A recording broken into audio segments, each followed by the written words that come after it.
Hello, hello, and welcome. I'm Geraldine Wilkins, the Living Water Quilter, and welcome to Quilt Conversations live here on Amazon Live, and we are broadcasting simultaneously on YouTube. Welcome to Quilt Conversations Live.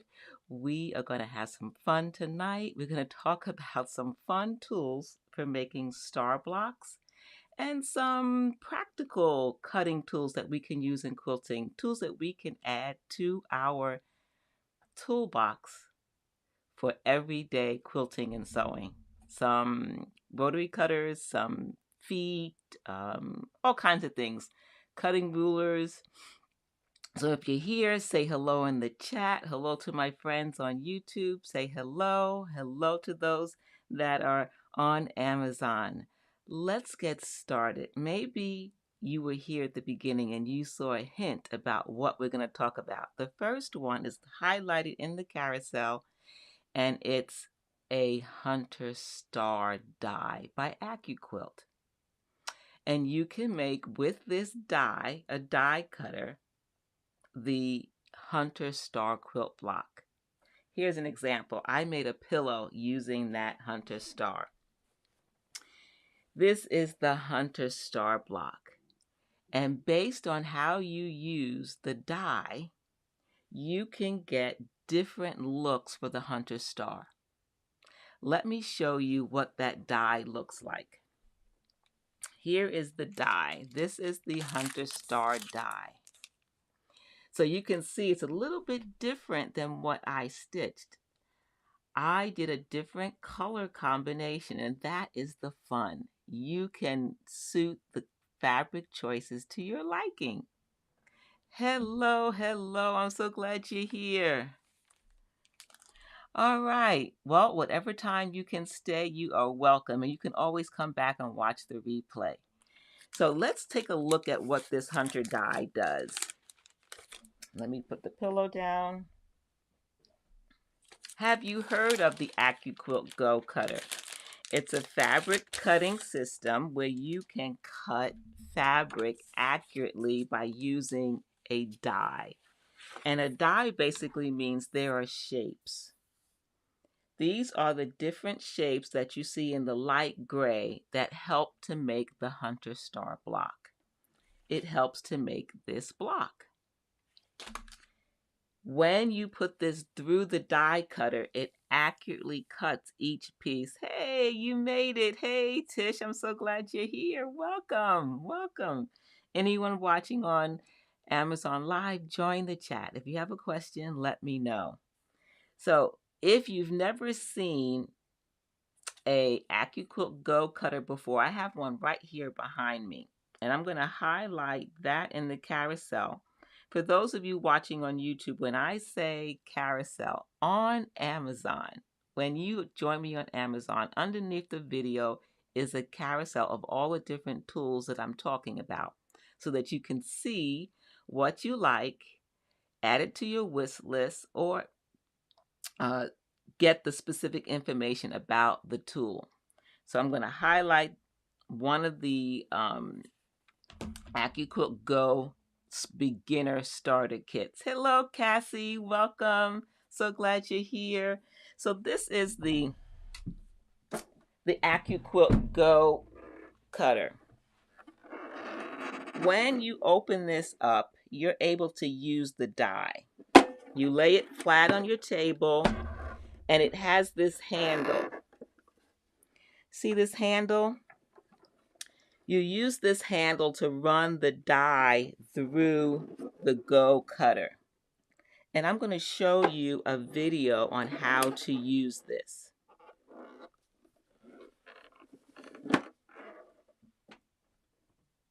All right, let's take a look at how that works. I'm going to show you a video with not the Hunter Star die, but with this die, the Calico Cat. The Calico Cat.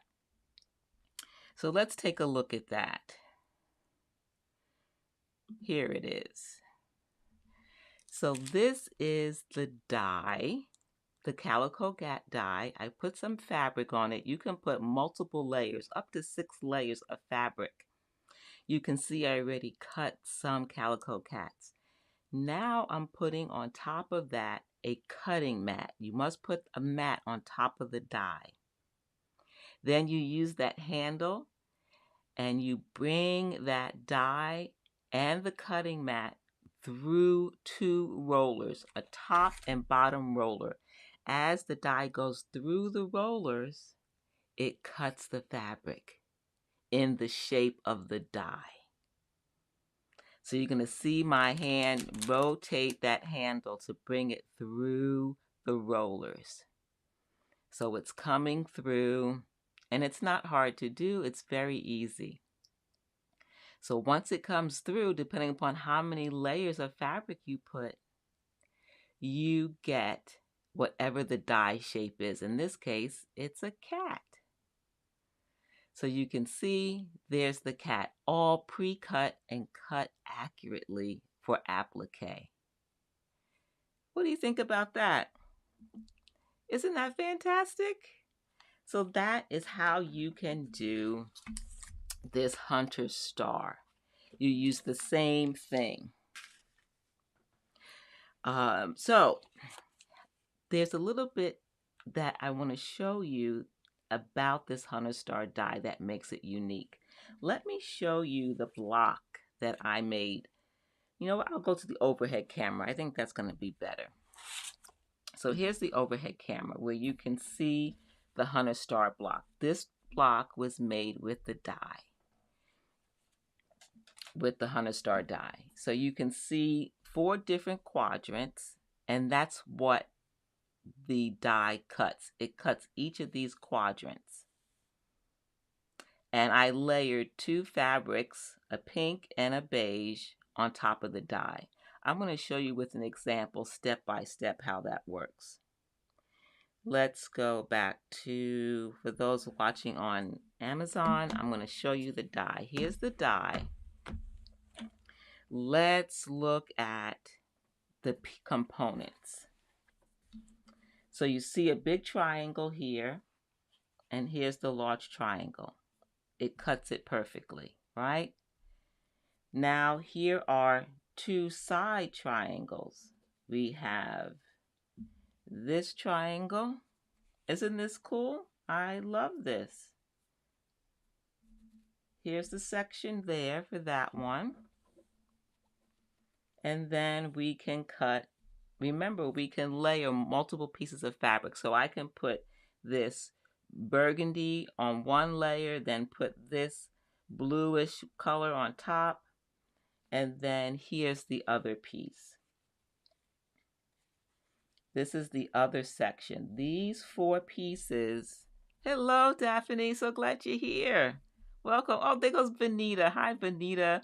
My ladies, my buds from Friday night. Thank you for coming. Yes. Here are the 4 pieces that make that quadrant. And in the instructions, it shows you exactly how to put together each piece. So when you get the die, you get instructions on the inside that show you exactly how to assemble. And I'm going to show you a quick demo on how to do that. I assembled some of it ahead of time so that you can see that.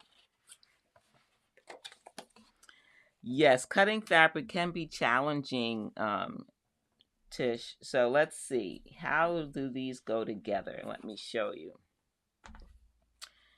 So we have our first big triangle there. Now, if you want to alternate, you can. You can make any color you want for any of those 4 pieces. In the pattern, it starts you off like this. Then you're going to put this on this side. Let's see if that's the right one. This goes here like that. So that goes there. And this one goes here. So those are the 4 pieces. That's how you lay them out to sew them together. When you sew them together, you're going to sew this one to this and this to this. And what's fantastic is that they've cut off the points. I'm going to bring this up close for you to see. You see how that this is squared off here? It's a flat top. That flat top matches right here at the top of this piece. And it lines up perfectly on this end. So you sew an accurate 1/4 inch seam and it's perfect piecing. You know exactly where to lay the fabric. So right here, it's all lining up. Can you ladies see that? Let me know in the chat. You can see how that's all lined up perfectly. Then you just sew your 1/4 inch seam here and here.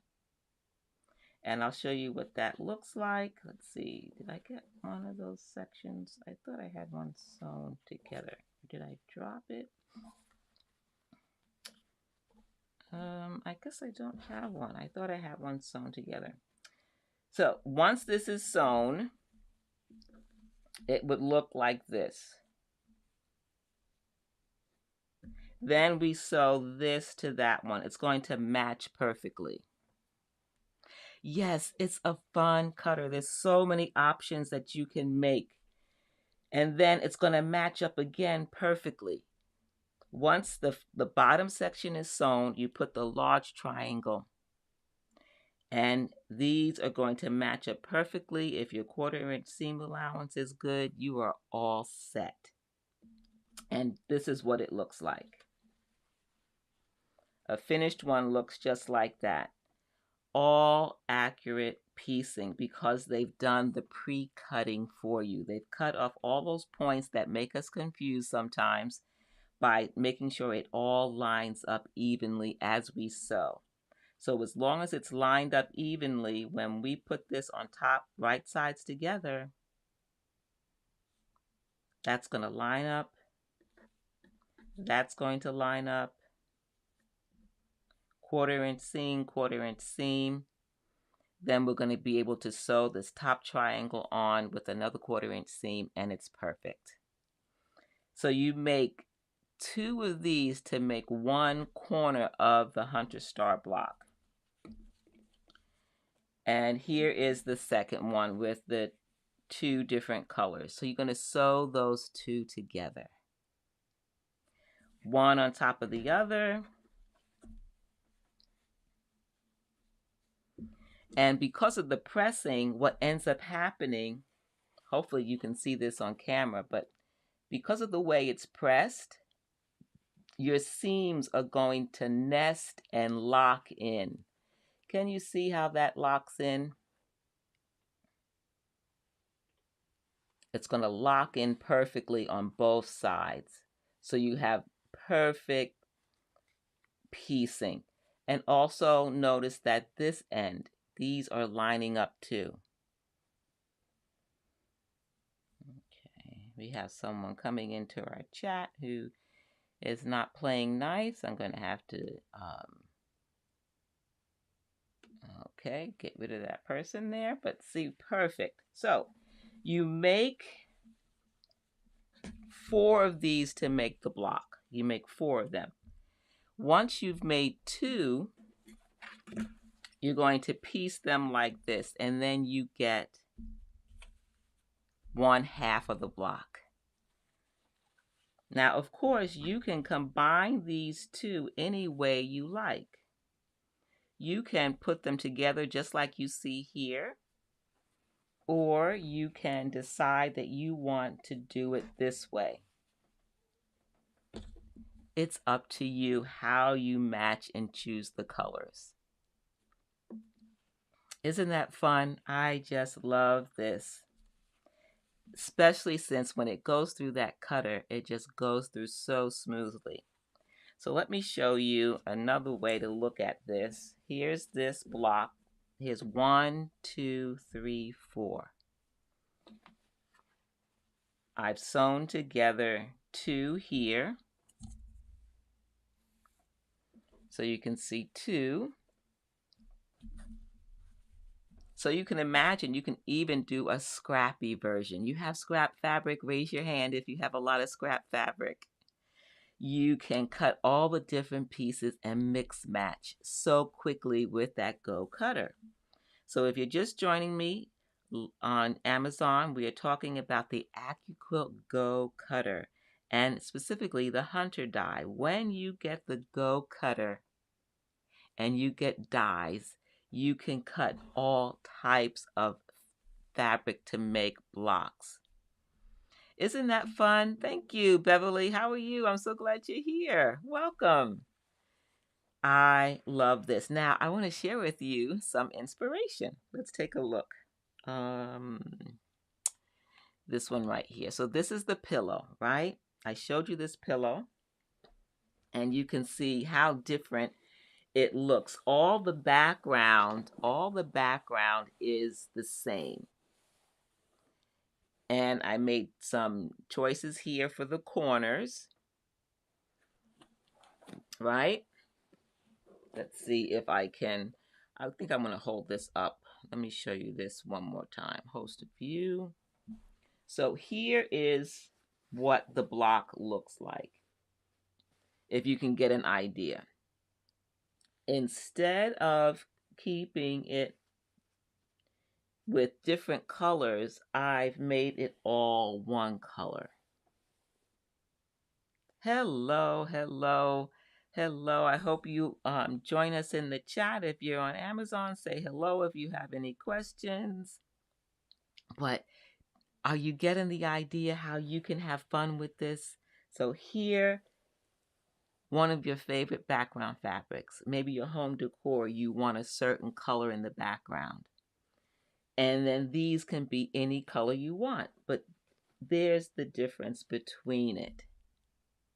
I love it. Let's go back to this here.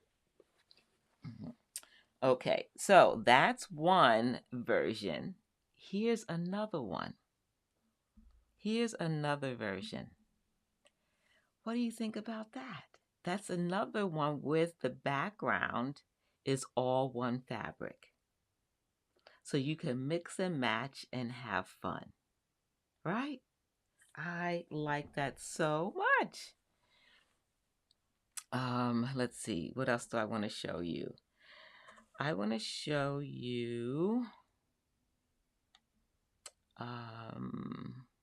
oh, the quilting. That's it. I bet you're curious about the quilting on some of these, especially on this one. Do you notice the circles? The circles, that was done with ruler quilting. And I want to show you a video on the circle templates that I use for that.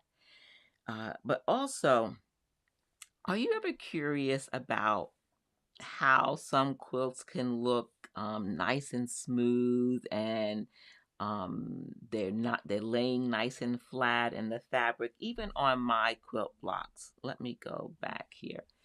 For this one, you see how flat that is? And this, even the seams in the back. Let me go to the overhead camera. Yes, I did press some of them open, but also the fabric in the front. You see how nice and flat? There's not a lot of ripples. There's a reason for that. And it's not just because of a good press. It's because I use starch. I pre-wash my fabric, and I starch. And there are a lot of different things that we can use to help us with preparing our fabric for cutting, and that is so important. When you're using a die like this one, this is going to have a lot of biased cutting, right? You're going to get some biased edges, and biased edges stretch, right? Biased edges stretch. When they stretch, your block can become distorted. How do you minimize that? How do you minimize distortion? And that's with starch. That's why I use starch. And there's two things that I use. One is called Stay Flow. Have you heard of Stay Flow? It is a liquid starch concentrate.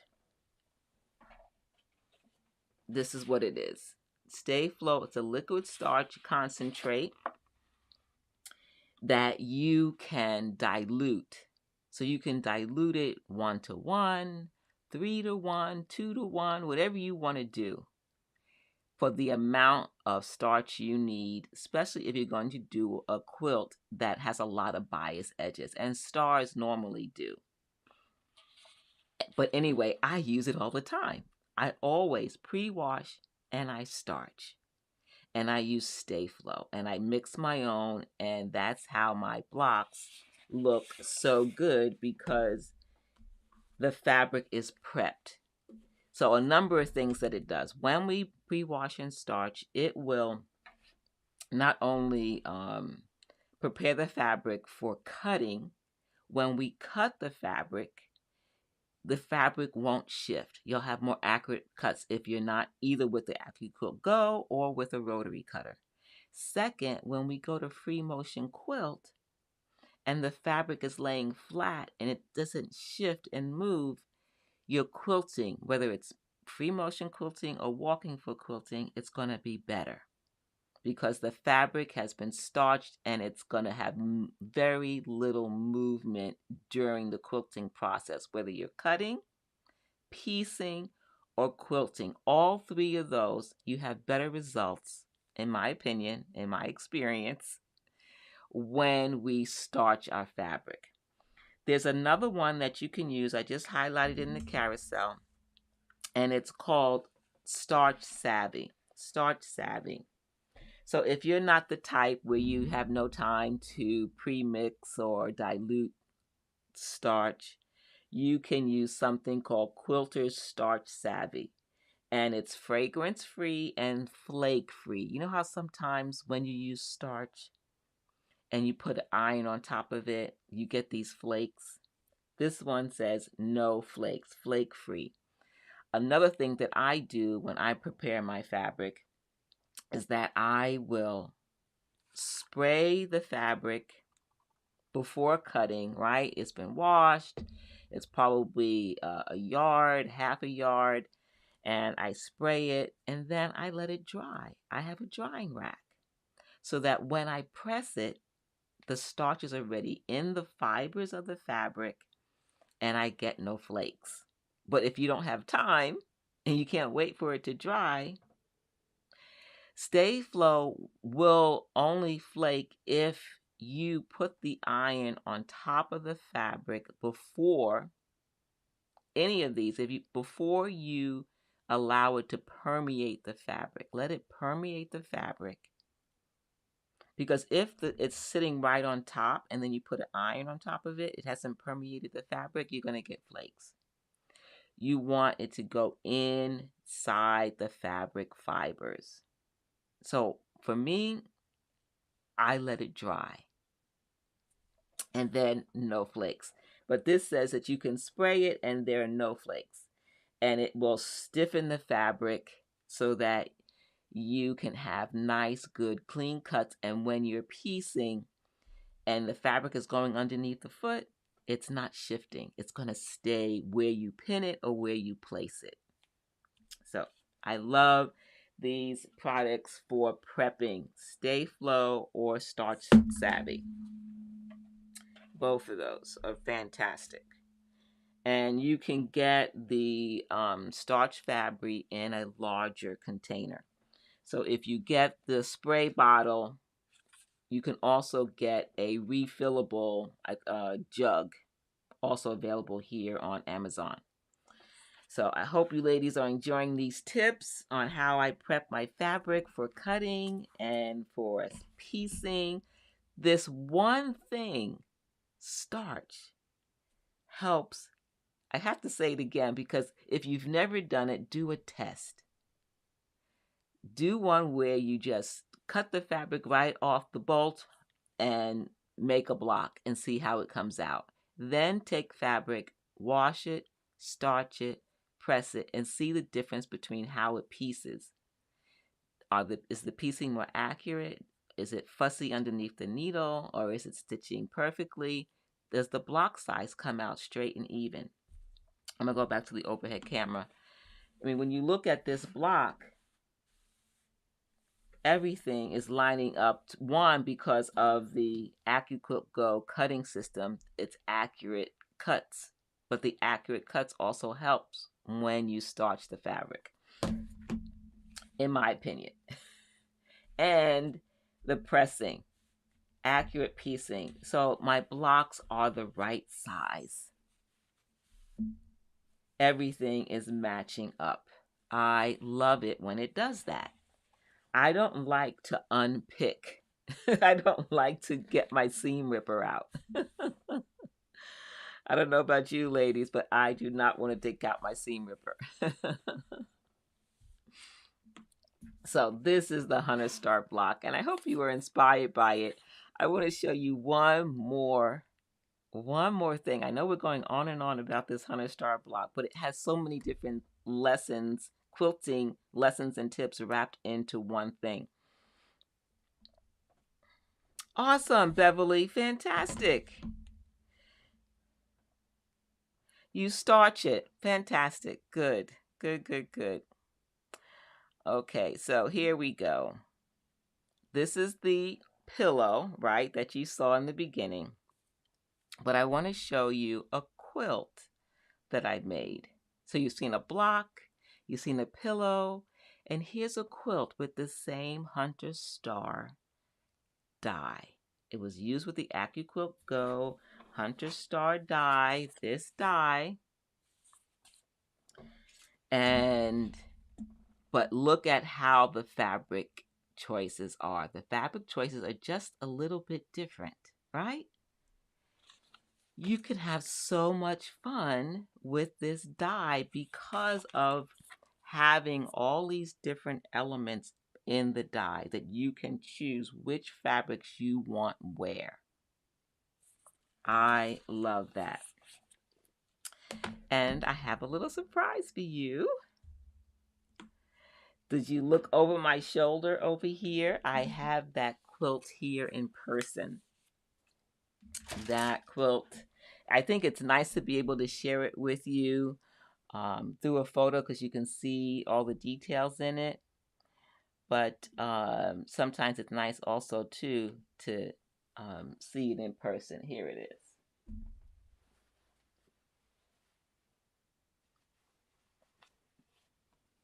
So here she is.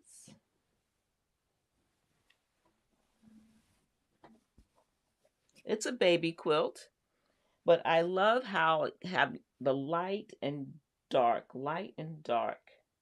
So remember the 4 quadrants, right? The 4 quadrants that we make with the die. This is one, right? All green background, and then this is another, all purple. So green and 2 shades of purple. And that's all with this Hunter Star die. That's with this Hunter Star die. You can choose the fabrics.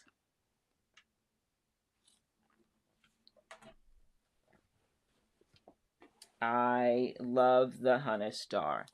And the benefit of using the die is that you don't have Y seams.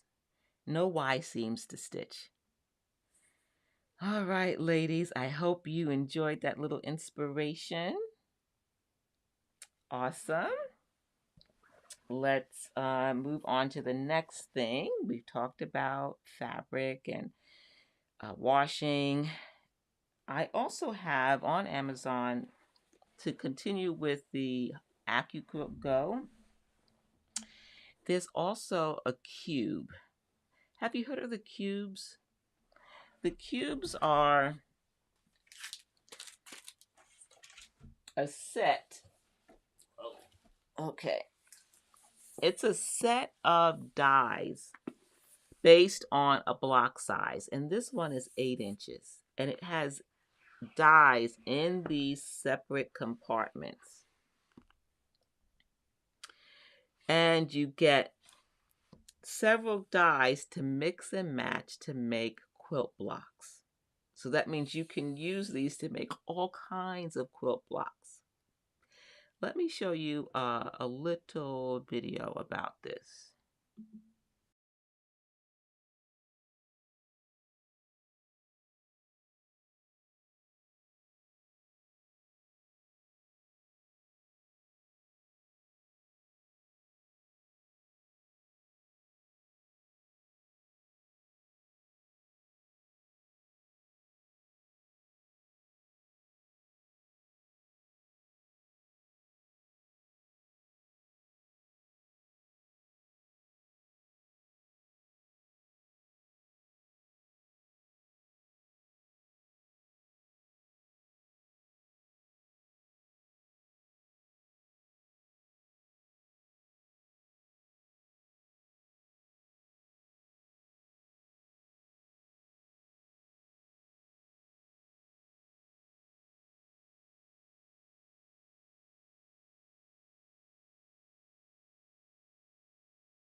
So, what do you think? Isn't that an interesting set?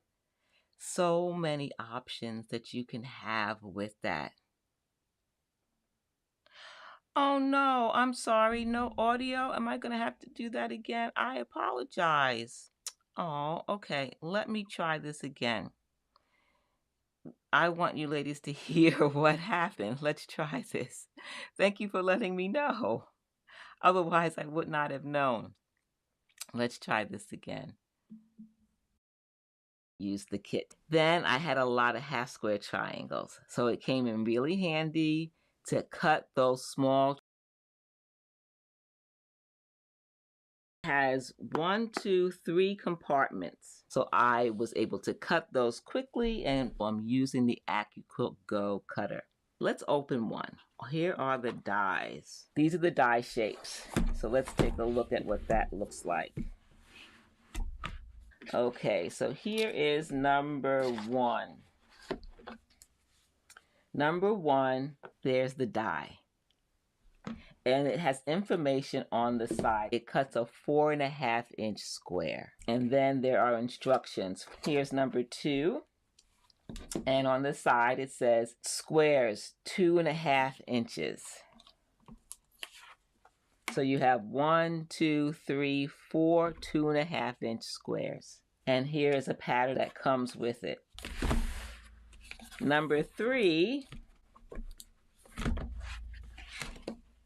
mill wheel pattern.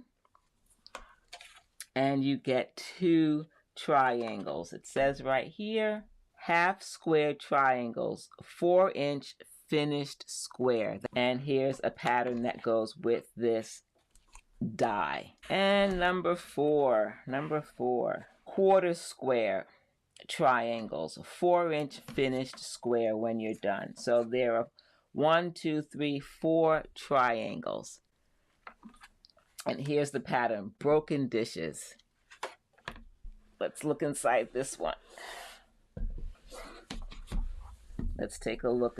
Diamond star pattern with instructions, and there's the die. Half square triangle, 2-inch finished. Here's die number 6. That's a square. There's the size. It's a square on point, 3.25 inches. And you get this mosaic pattern. So this is die number 7. 45-degree parallelogram. And then this is number 8, a rectangle.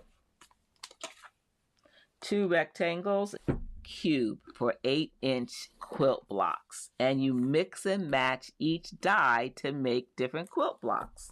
Little mix and match pattern book. Cutting mats. You need a cutting mat in order to cut the fabric through the Go cutter. And you have a Getting Started DVD. This is all in the set. Here is the progression of how I used the kit. Then I had a lot of half square triangles. So it came in really handy to cut those small triangles with the die. Here are the other cuts. And that was all inside this. Those pieces are all in here. All right, ladies, thank you. Technology. Thank you for letting me know that there was no sound. Whenever that happens, please let me know, because there's all these different things that I have to monitor and make sure that are working.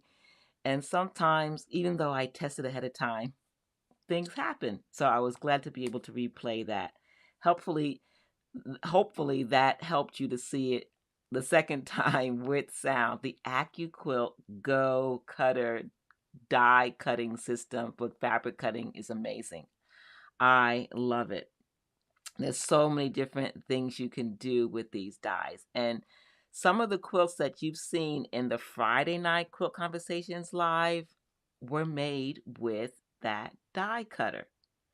So I want to share with you one more thing about the pillow, and I kind of teased you about it earlier, and we're going to go back to this one here. You saw this colorway for inspiration with the Hunter Star, AccuQuilt Go Hunter Star, but also those circles, the circles, how were they quilted? They were quilted with circles on quilts, ruler quilting. How many of you ladies are doing ruler quilting? For those watching on Amazon, I'm Geraldine Wilkins, the Living Order Quilter, and we're talking about quilting tools, tools that we can use to not only make like this Hunter star, but also how we can quilt it. Those circles were done with these templates. This is called Circles on Quilts, and you use a ruler foot. You use a ruler foot. So I'm going to show that to you, how that's done. Let's go to the overhead camera. So I like to store my templates in this pouch. It has the vinyl window with the 3 holes. It's basically a pencil case. I can put it in a binder, or I can put it in another container, which I'll show you later how I store them. But once I get the templates, I have a place to store them inside, and the window is perfect for being able to view what's inside each of the zippered cases.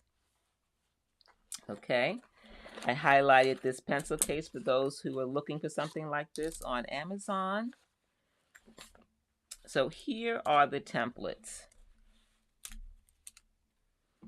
This is called Circles on Quilts, and you can get them in groups of 2 or 4. This is the 4-piece set, and I recommend the 4-piece set.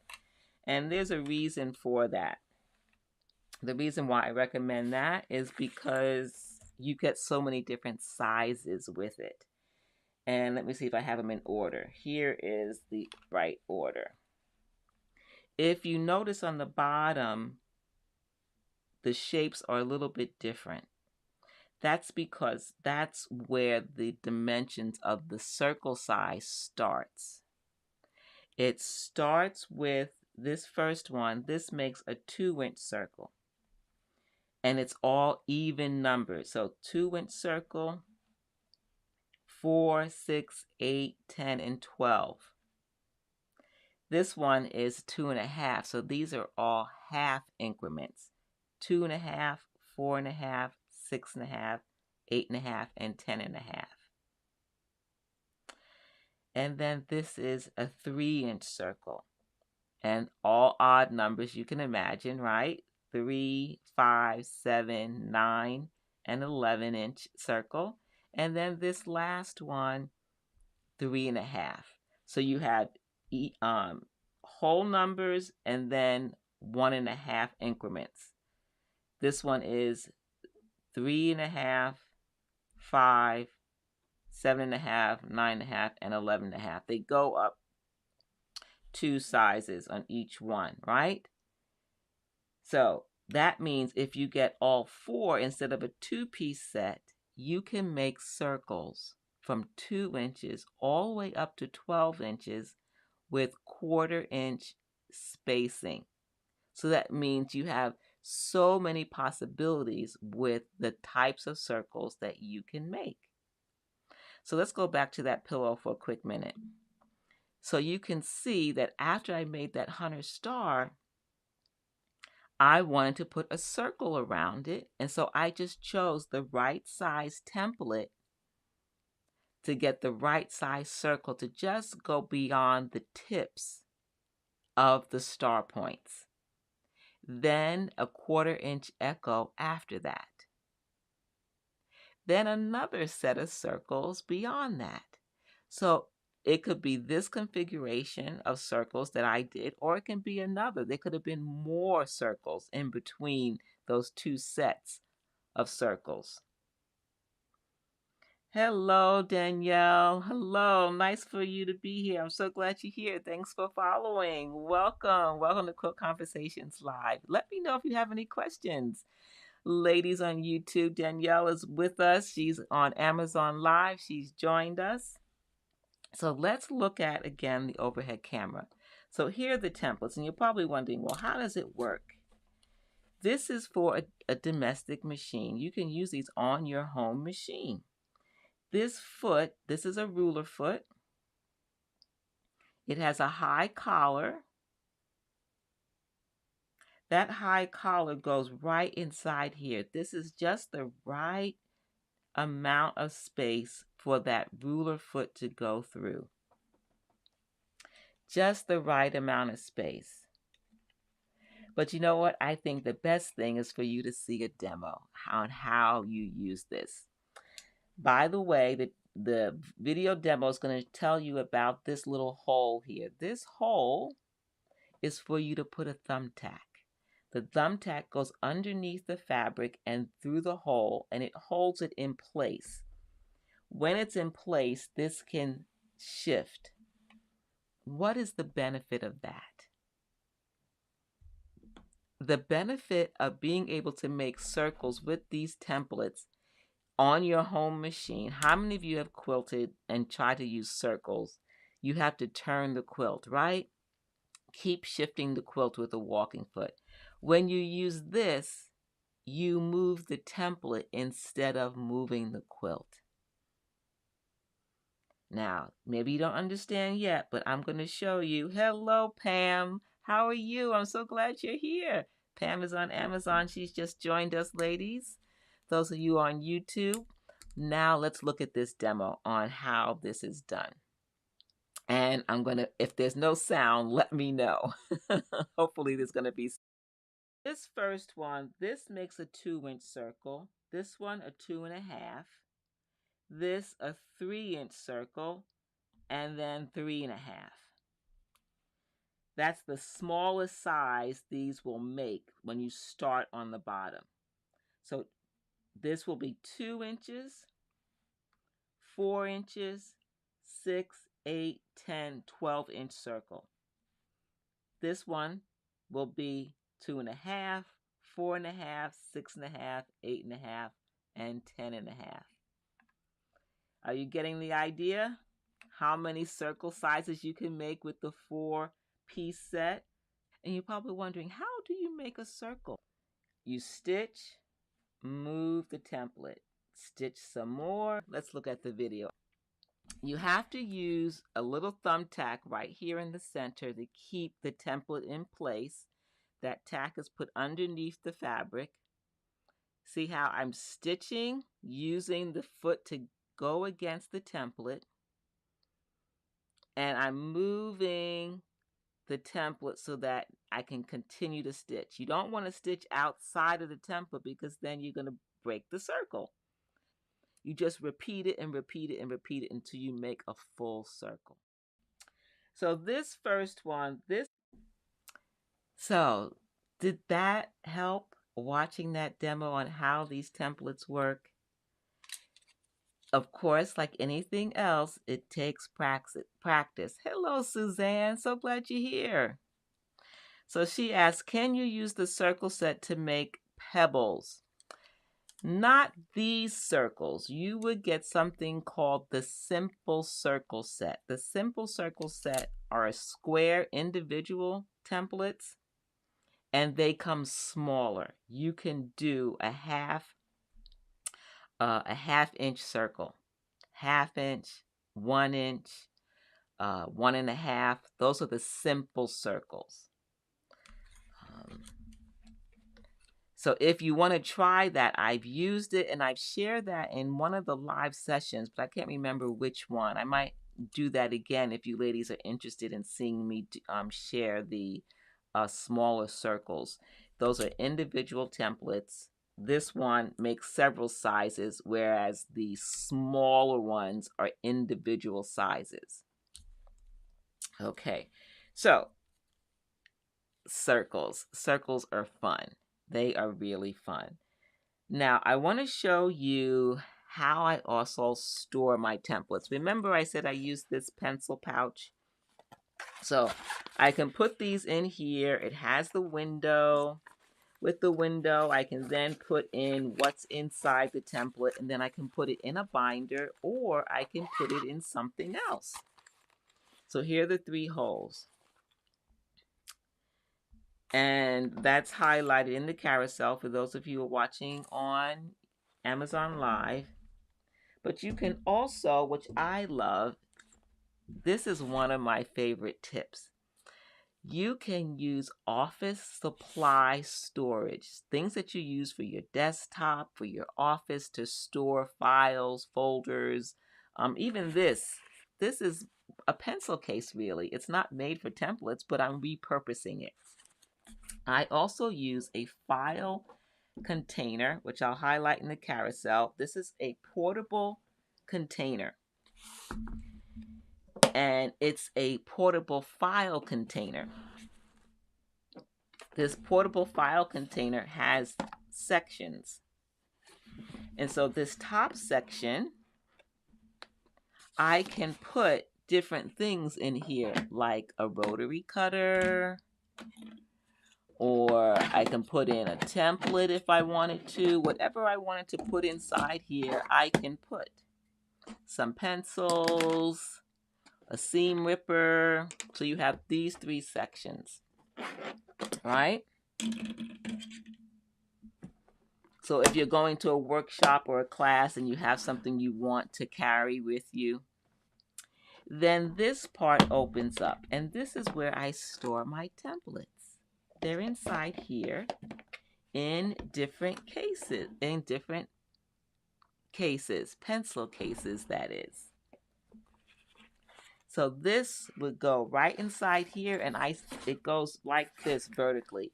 So I don't use it as a case to for hanging folders. I use it to store my templates. But of course, you can use it to store anything. I love this.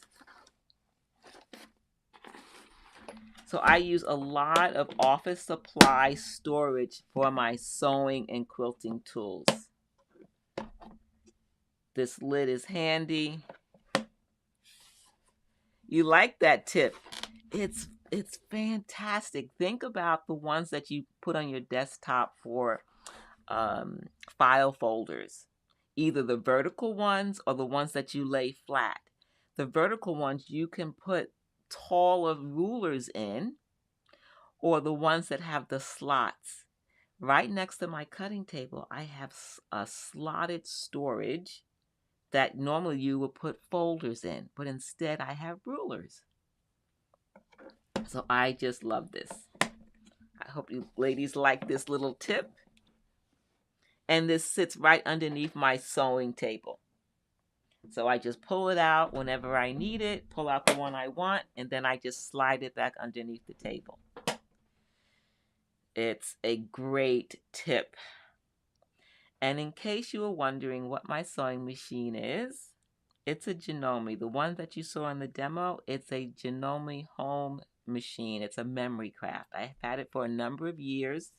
It's an older model than the one that I have highlighted in the carousel here on Amazon, but it's from the same family. It's their memory craft line. And mine is a 7700, and it comes with all the accessories. That's why I like it. If you like free motion quilting, you want decorative stitching, you want to do home decor stitching, even some garment stitching, it does everything, and it includes all the feet. Individual purchasing of feet can add up. If the machine includes all that, you actually save when you have that. And so this machine highlighted on Amazon, and the one that I have, came with the free motion foot that I use and love all the time. Let me put on the overhead camera. This is my favorite foot. It's an adjustable foot. It's an adjustable because right here, there's a little wheel. There's a wheel right here. I'll highlight that in the carousel. Let's see. There it is. It's called a Janome convertible foot. I use it for free motion. And this is the part that is convertible. This part on the bottom. This foot comes off. You're probably wondering, well, how does that work? Let me see if my black background will help a little bit more. It's a screwdriver. And here is, so you can get, if you don't have a ruler foot, I've talked about one. That was the Westerly Design Ruler Foot when I was talking about the circling the circles on quilts. Get a ruler foot if your machine manufacturer makes one. Like my machine manufacturer, Janome, they make a ruler foot. And so this convertible foot, you can get additional attachments. It came with 3. Yes, 3, including this open toe, which I use all the time. This open toe is my favorite for free motion quilting. Here's the wheel again that I can adjust the height of the foot. But there's a screw back here. And this screw is what allows me to change the foot. I just unscrew that. And now I can put on another foot, either one that came with the machine, or I can put on a ruler foot. This includes a ruler foot, this convertible set. And there's no wrong way to attach it because there's only one way you can screw it on. And you can do it that quickly. Have you ladies heard of this before?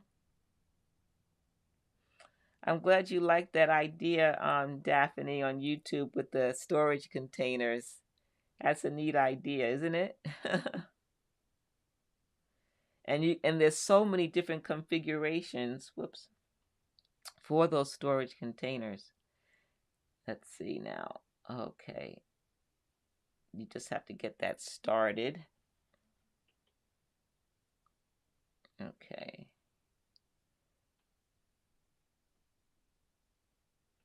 I think my hands are getting too big here. I'm trying to do it on camera and not have it right in front of me. I have to reach over. I'm going to bring this in front of me, ladies, for a minute here so I can get this started.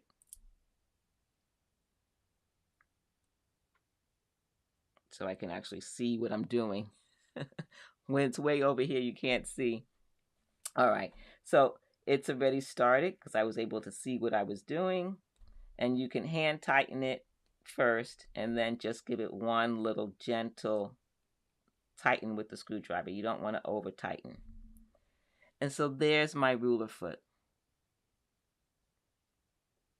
That quickly I can change from an open toe to a ruler foot. Oh, you love that foot. Yes, it's available for low shank and high shank machines. Yes, Suzanne, you can get this for both. I have it highlighted in the carousel for the convertible free motion frame if you're on Amazon. And also, ladies who are on YouTube, remember always anything I talk about during Quilt Conversations Live, the link to it is in the description box below the video. And if I forgot to link it, just send me a comment and I will get that for you. So Suzanne asked that if so, would it fit other machines like some Jukis? Now, Suzanne, I recommend getting the foot from your machine manufacturer first. This is for Janome. I'm going to use it under Janome. Juki makes its own ruler foot. I've used a Juki machine. They have a great ruler foot. I would get that. So always try your machine manufacturer first.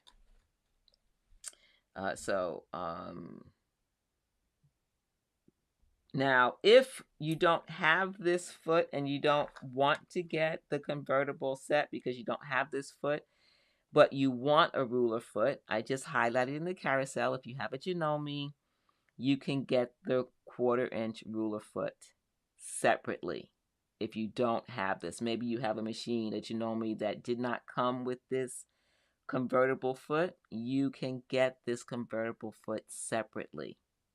You can get also the ruler foot. So fun little tip there. And if you're wondering about my screwdriver, this is the one that sits by my machine. I'll highlight that in the carousel for those that are on Amazon. And I love this screwdriver because it has multiple sections to it. So on this end, it has the screwdriver, and it's small. See if you can see that. It's small. Screwdriver on that side, Phillips on this side, and it's the small size. And I can just put it right in here. Then on this side is a larger screwdriver. And if you pull that out, there's a larger Phillips head on the opposite side. So no matter what I'm doing with my sewing machine, I have two different sizes. And then you just put in the side that you need. You don't need a lot of hand force to take it out. And then you put it back in. Just that easy. And then guess what? The whole thing comes out. It has a whole nother set of tools on the other side. Yep. I love the screwdriver. I've had it for years. It's just the right size for the screws that I use on my sewing machine. So if you don't have a dedicated tool for your sewing machine that you sometimes need a screwdriver for, this is the one that I use when I change out my feet. I like the grip system on it too. It grips nicely, this part. So anyway, that's just another tip, another tool that I use that's a part of my sewing. Part of my sewing tools is this screwdriver. This is always by my sewing machine. I love having all these different connections. All right, so what is next? Are you ladies next? I think I need to take a little drink here first before we move on. My throat is getting a little dry. This is my favorite red copper. It's called red copper mug. It's a travel mug, cold and hot drinks. And what's neat about it is that it snaps. And then it snaps on this side. But the bottom, you hear that? That's suction. When you put it on the table, it's hard to tip it over because the cup has this suction and you have to pull it upwards in order to pick it up. So it's hard to tip this over because of that suction. I love this mug.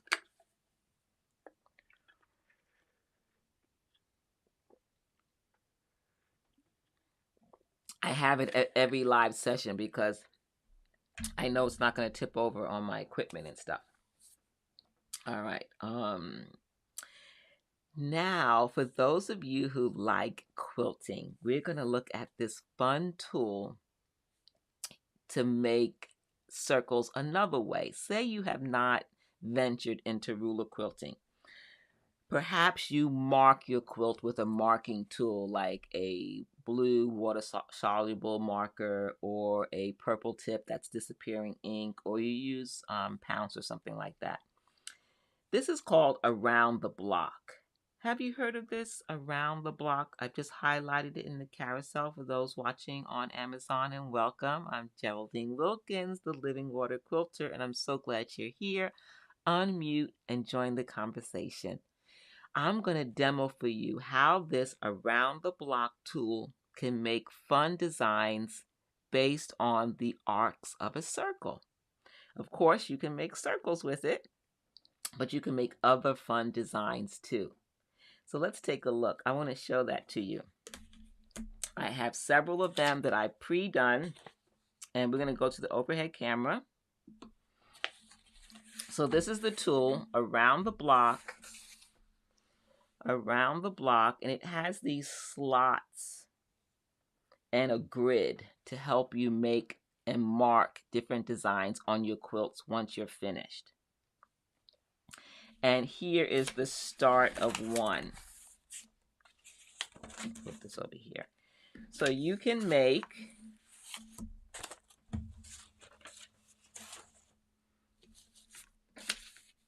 these arcs with this around the block with your marking tool. And you're probably wondering, well, how do you do that? And that's why I'm here. I'm here to show you how to do that. So I have some lines that I've preset. Hopefully you can see that on camera, that it's dark enough for you. So as you can see the grid. And the grid is from 1 inches all the way up to 8 inches. And you have individual arcs at each inch mark. So this is 1 inch, 2 to 2, 3 to 3.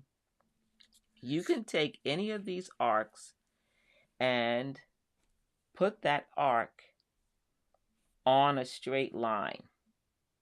Say it's your seam allowance in a border or a sashing, and you want to make this design, or right in the middle of a border, say you want to make this design. You can just line up to make sure that the arcs are lined up with that seam or whatever marking tool you use to mark the center of a border. And you just slide this template and you mark it. There goes your first arcs. That's kind of faint. Let me make that a little bit darker. See if I can. Maybe I should go twice so you ladies can see it.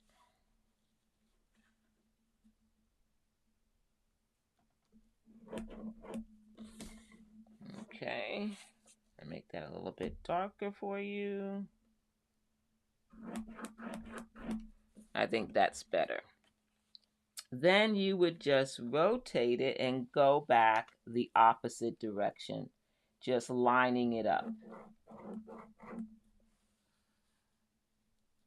It's not hard to do. You just line it up and you use your favorite marking tool to mark the design. Then you can either free motion quilt or you can use your walking foot to follow the quilting pattern.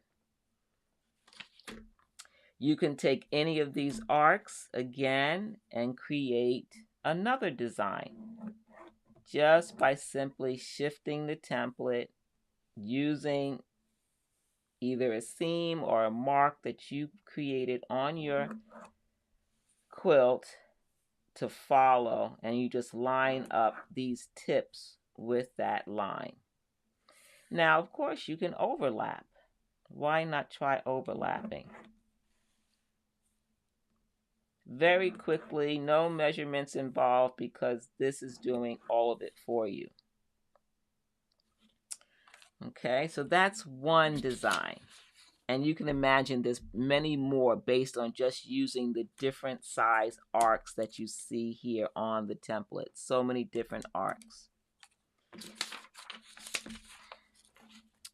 What about this design? This one is a little bit more involved. What is that design called? Do you ladies remember what that's called? That is the start of... Who remembers what design that is? And we make it with this around the block tool.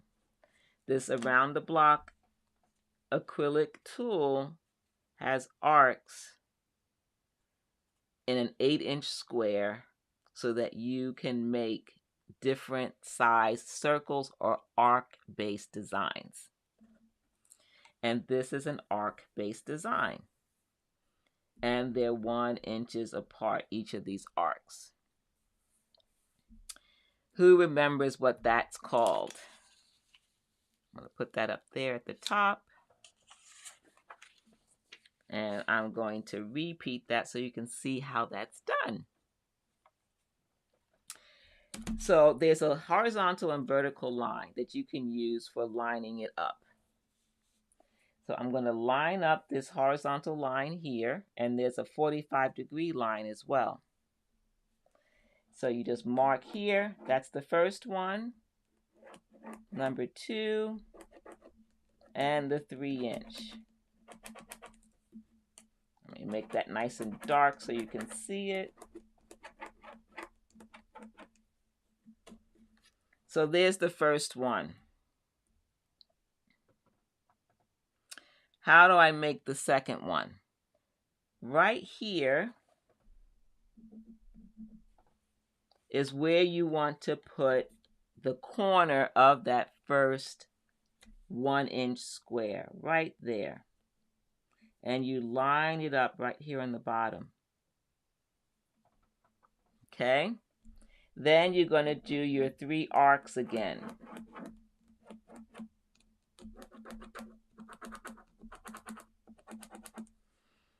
Okay? But now, look at that. There's a gap. I ran out of arcs. What do? All I have to do is go back to this starting point, line up the horizontal line, my 45 right there at that corner. Now these arcs are all lining up. I can continue until I reach the edge of the previous set, and then I can continue to make it continuous. Whoops, I gotta add some more ink on there. You ladies can't see that. I forget to do that. Let me make that multiple so you can see that.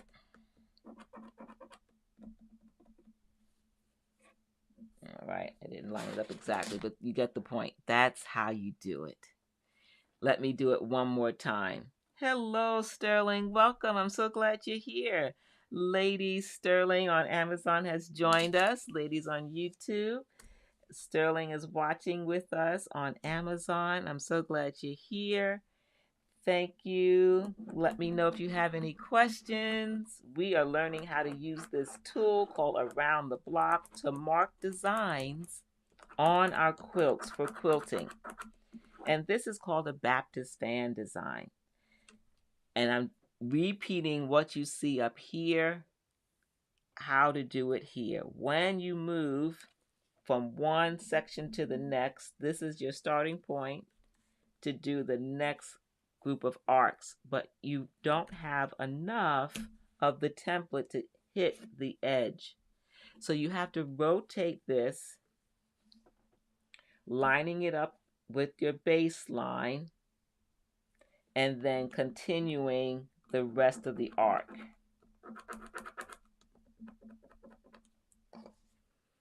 See how that works?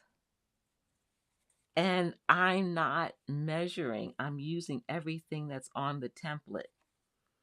Then I would just continue. Again, I'm going to put that corner 1-inch section right here. Mark that.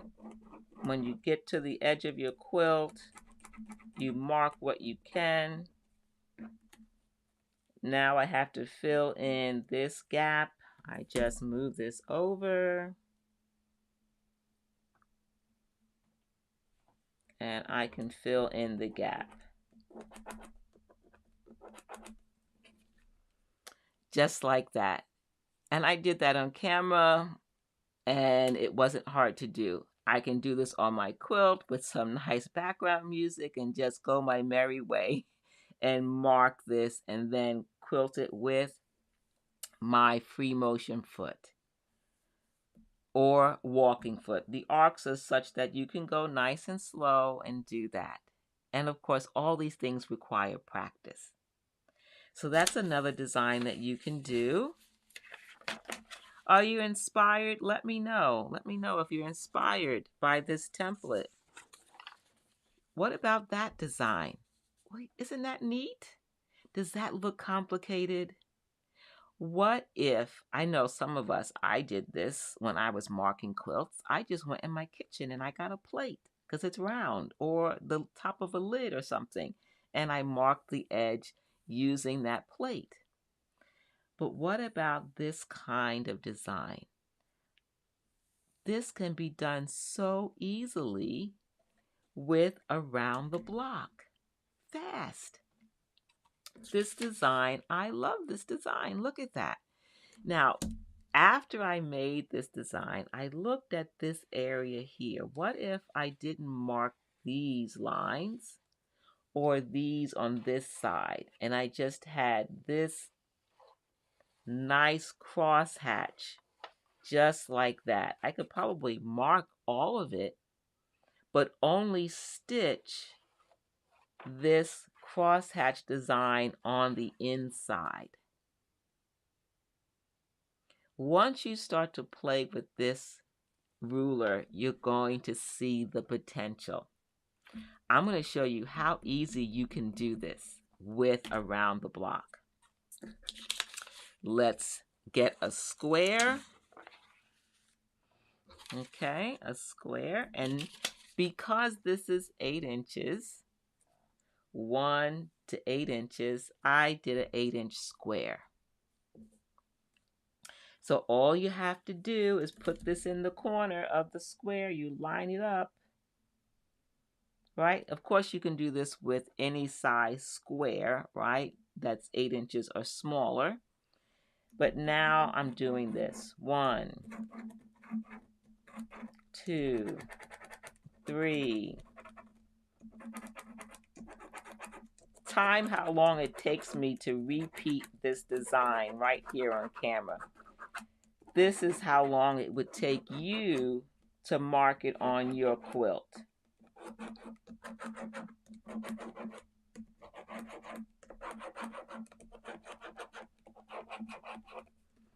So, oops, I missed one line. I'm just going to put that back, and that can happen when we're marking our quilts, and easily we can go back because we're using the lines on the grid, and so we can go back and mark it very easily without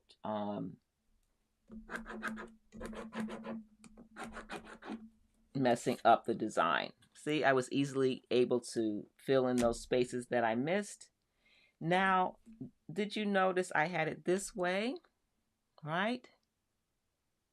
Whoops, no, I had it this way first, like this. Now I'm putting this smaller arc that was here. I'm going to start it on this end. I'm rotating it just like that. So the small arc now is on this side. And I'm lining it up. Let's see here, like that.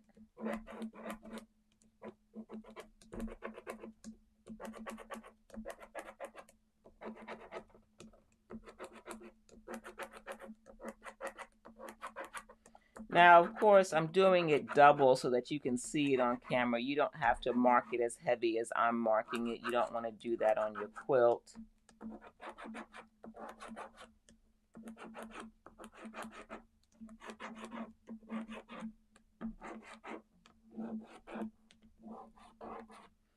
All right, are you ready for the unveiling? Here we go. Here we go.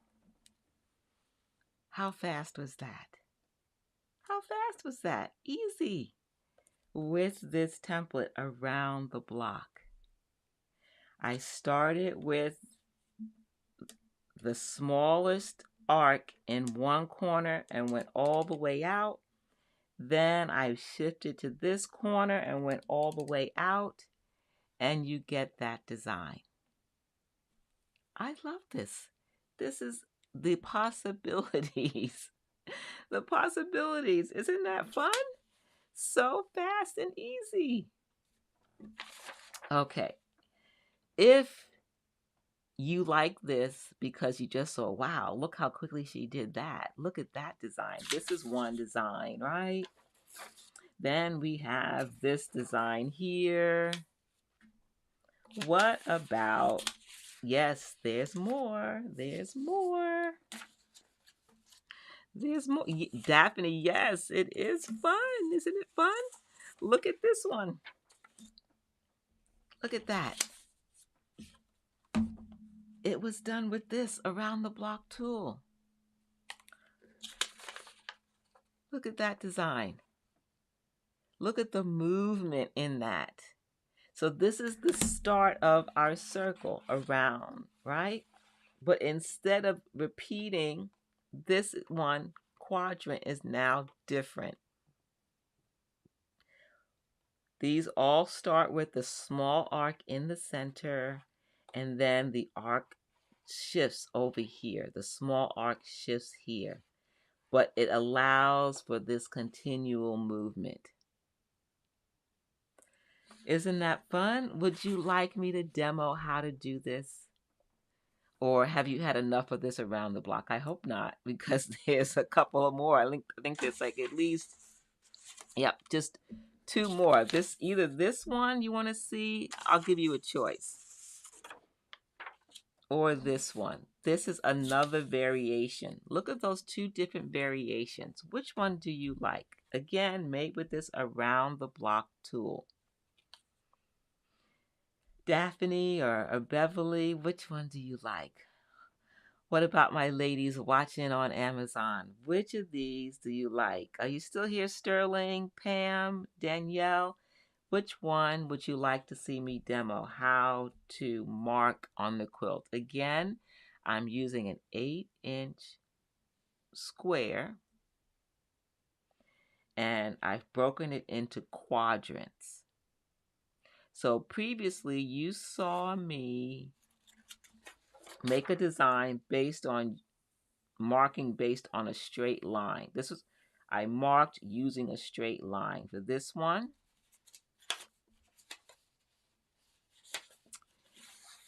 And I marked using a straight line for these. And I marked using a square on this one. So straight lines, a full 8-inch square, and now I'm going to mark based on using 4 4-inch squares. So we have some votes. This is number 1. This is number 2. We say first one. Someone says the second one. Someone says the U shape. So is it the U shape, the second one? All right. Maybe I'll do both. The second one. Okay, the second one. Let's try that. All right, let's see how that looks. I'm going to switch that over. So hopefully by now you can see that this is a quadrant. This is a quadrant, right? This is a quarter of a circle, right? And so I'm using it based on a quadrant, quarter of a circle. Here's the first small arc, and this is a small arc. So I can do those too, right? I'm putting the corner right here at the intersection or the seam.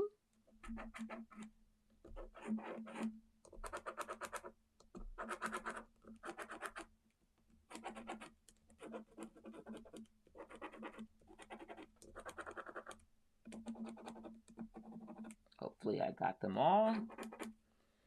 So that's the first one. Then I would do the second one.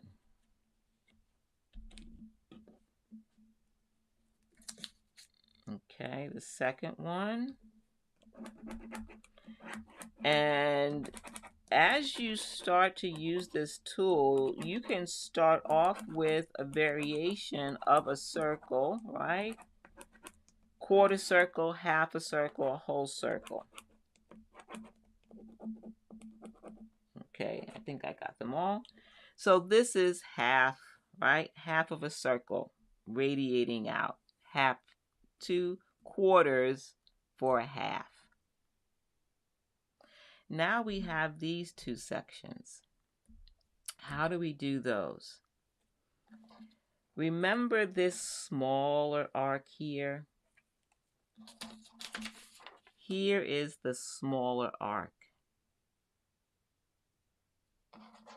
So that means I just rotated this small arc, instead of putting it in the center, I brought it to the lower left corner. So there it is, lower left corner. Whoops, get this, move this down a little bit. Okay.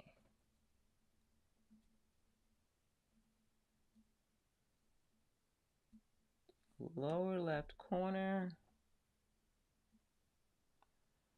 All right, it's hard for me to see not standing above it. So if it's a little bit off, it's because I'm not standing. So I'm just marking as much as I need to mark in that 4-inch square. Okay.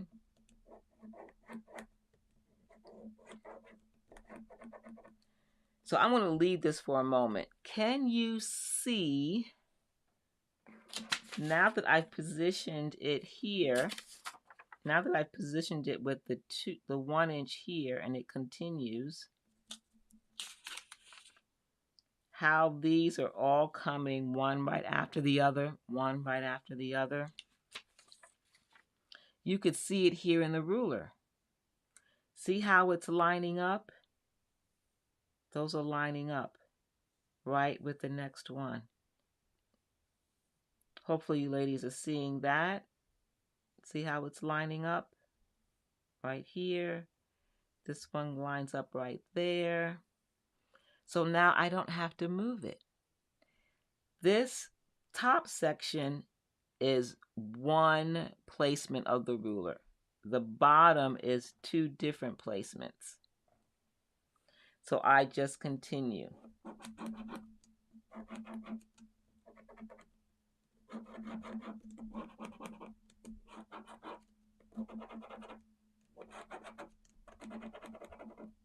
I think I got them all. So there we go. Done. Done. You like that, Daphne? Yeah, isn't that fantastic? This is such a versatile tool. I like this around the block tool. Makes marking different designs so easy. And if you start off with this method based on an 8-inch block, take some, this is just regular office supply paper. Make an 8-inch square, divide it into sections, and just play around with the different placements of the ruler. Now, of course, when you get this, see if I can find, did I show you the, all right, I know I have it here somewhere.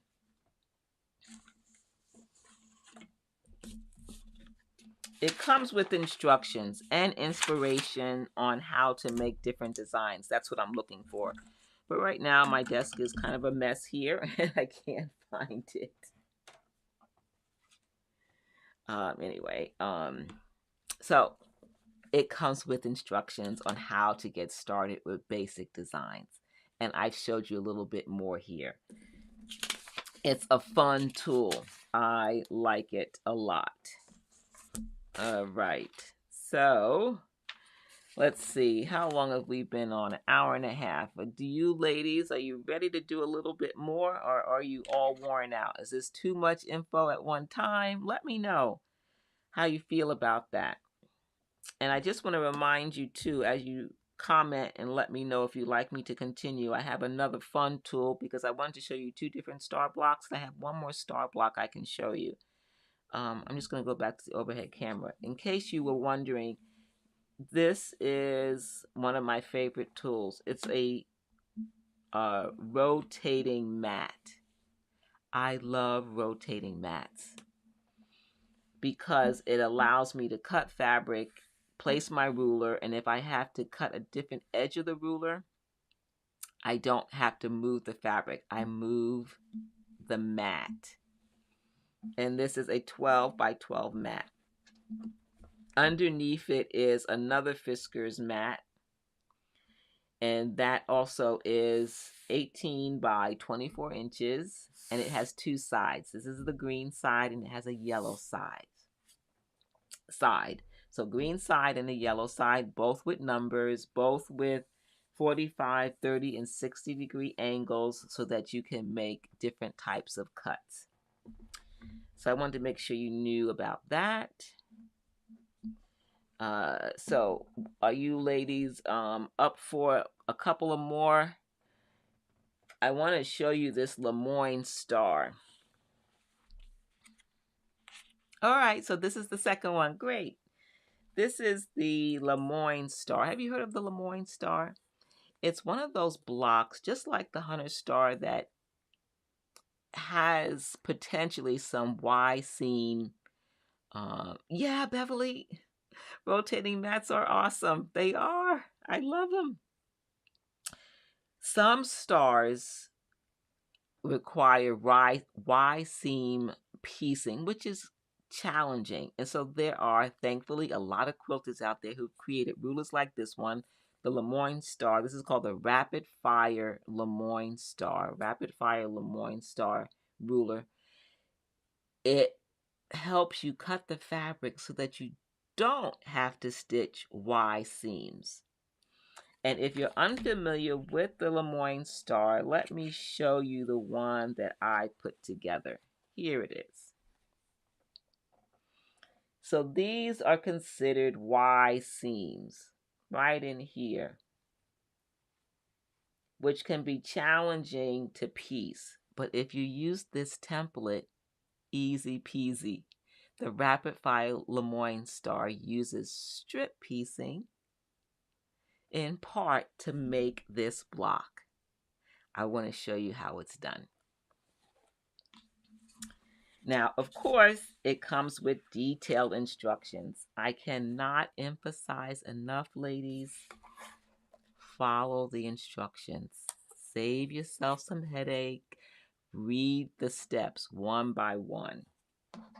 I'm going to highlight this in the carousel for those of you who are watching on Amazon. This is the Rapid Fire Lemoyne Star. This is the template, and it has all the measurements we need to make perfect Lemoyne stars. Now, the designer of this template, when she made it, like she does with most of her templates, she always allows us to make the sections bigger and then cut them down to the perfect size, so that with each step you're trimming and you're going to make it just the right size, so that when you finally get to the block, you're going to keep your points on your star because you're going to trim it to size. Oh, I'm glad you like the block. So these are the instructions that come with it. So this is the packaging. This is how the Lemoyne Star comes, just like this. And then when you open it, you get all these instructions, step by step with diagrams, and on the back. So let's see how this all goes together.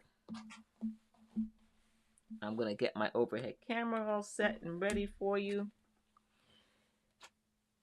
All right, here we go. Overhead camera. Here's the ruler, Lemoyne Star ruler. Interesting, it looks like a kite, right? The instructions will tell you that you need 4 strips. You need your background strip, which is these larger pieces, and you need your star point strips. And it will tell you to piece them together, a star strip and a background strip for one section, and then for another section you have a background and a star, and you would piece them just like you see here, one on this side and one on this side. And you might notice these little folds here. These folds are made depending upon the width of the strip you have to cut. You're just going to fold it over until the edges meet. That's where you start to stitch your star strip. Because when you cut, this part is going to be waste. And so you need to bring this down, and you know where to put it based on folding the fabric over. Again, instructions they tell you how to do it. So you start off by selecting your background fabrics and cutting the strips according to the pattern instructions. They give you what size strip you need for both the background and for the star. So these are both the star parts of the block. Once you do that,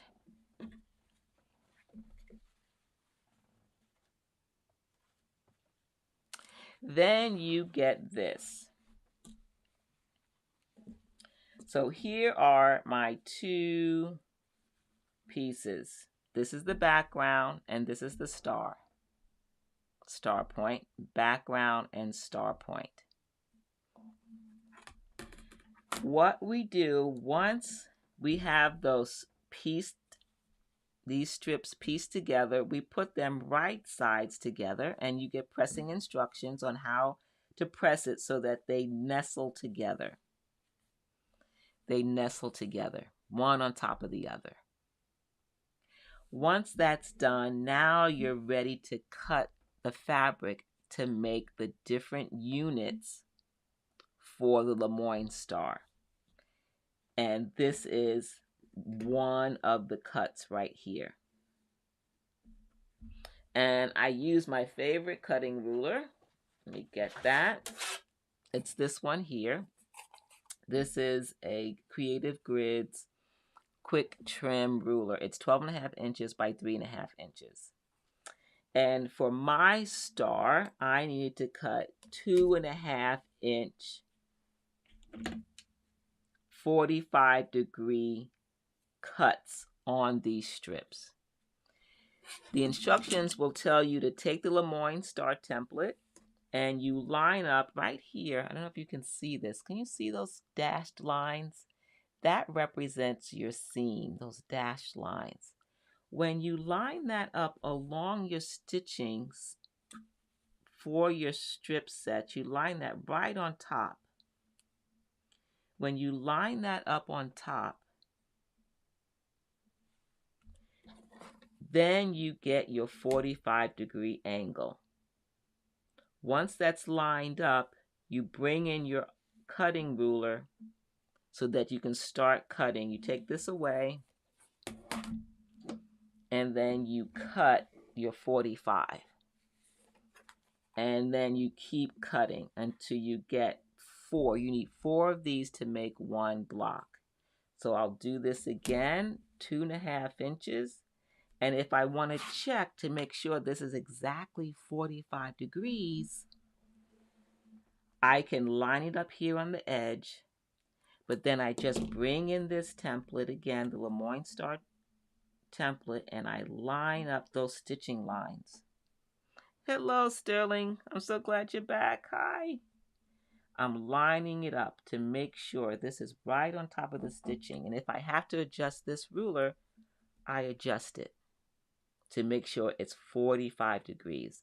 And the instructions tell you to check along the way. Just don't keep cutting and then all of a sudden these are not at a 45-degree angle. So now I'm ready to cut.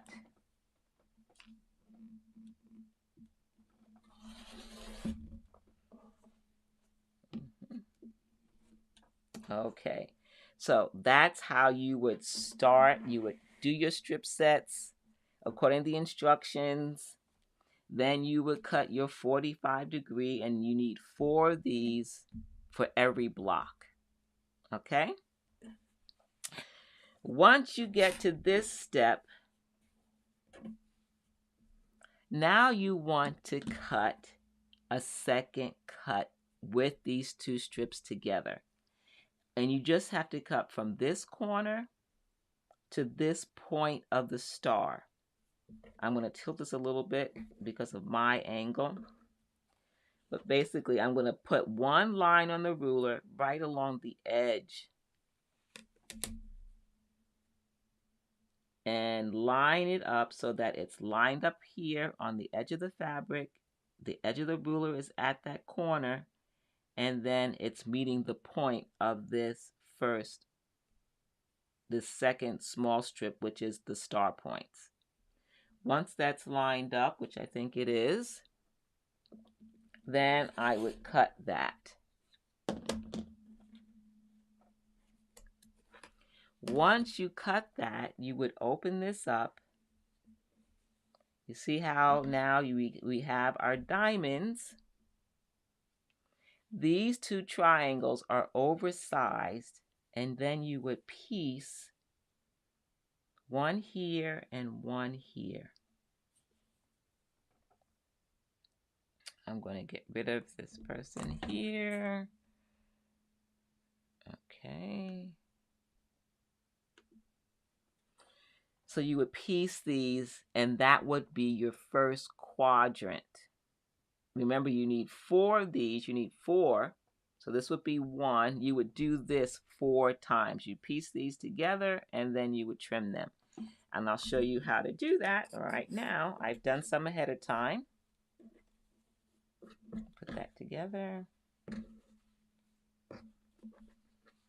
Okay.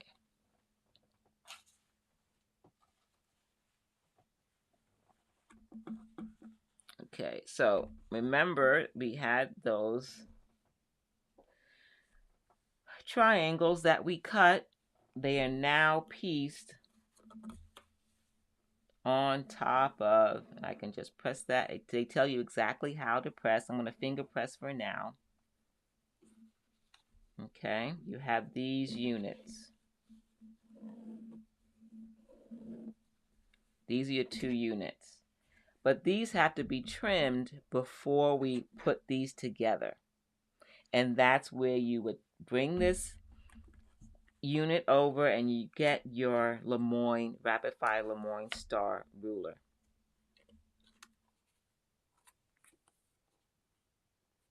Okay. I'm making a 9-inch block.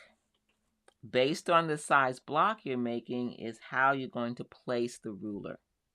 Mine is 9 inches. I just bring the 9-inch mark. There are dashed lines. I'll hold this up so maybe you can see it. These dashed lines or solid lines represent the block size. I know mine is 9 inches, so I'm going to put the 9-inch dashed lines right here where is the seam for the diamond. Once I bring that in and line it up,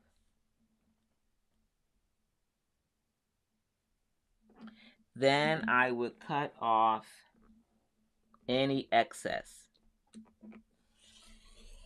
All the way off this way and all the way off on this end.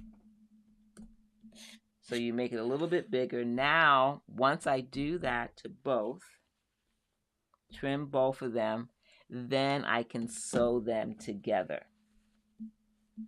They become 2 pieces that can be sewn together to make 1 quadrant. And this is what that looks like. It looks like this here.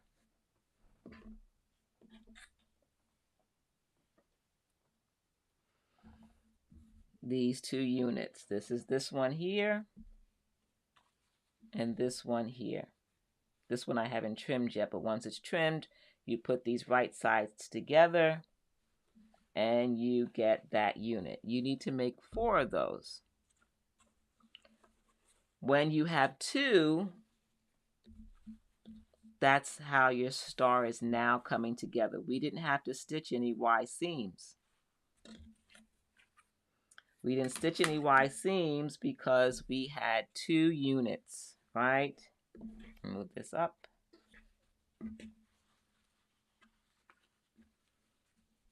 We attach these triangles that we cut. Then we trim this to size.